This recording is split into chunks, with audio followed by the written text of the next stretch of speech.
La minute de la vérité tous les matins avec Patrick Nzoué.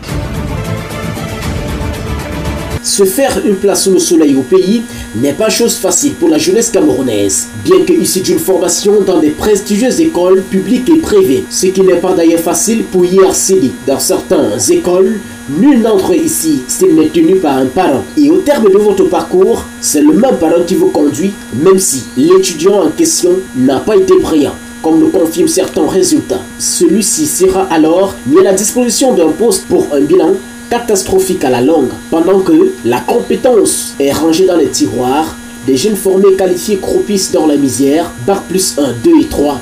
C'est triste de les voir assis derrière des ballots d'habits faisant de la vente à la sauvette, parfois sur des motos faisant le benzikin, des chantiers de construction pour un salaire de 2000 francs CFA la journée. Pour d'autres qui sont dans les chapelles politiques, il faut porter le sac de l'autre et vivre des retombées de la table des grands. Cela va durer pendant combien de temps? Le Bureau international du travail révèle que le nombre de jeunes sans emploi âgés de 15 à 24 ans a augmenté au cours de la décennie écoulée, pendant que des centaines de millions d'autres jeunes qui travaillent continuent de vivre dans la misère. À quand alors nous laisser la compétence noircie dans les tiroirs pour un personnel qui ne peut donner satisfaction face aux besoins du pays?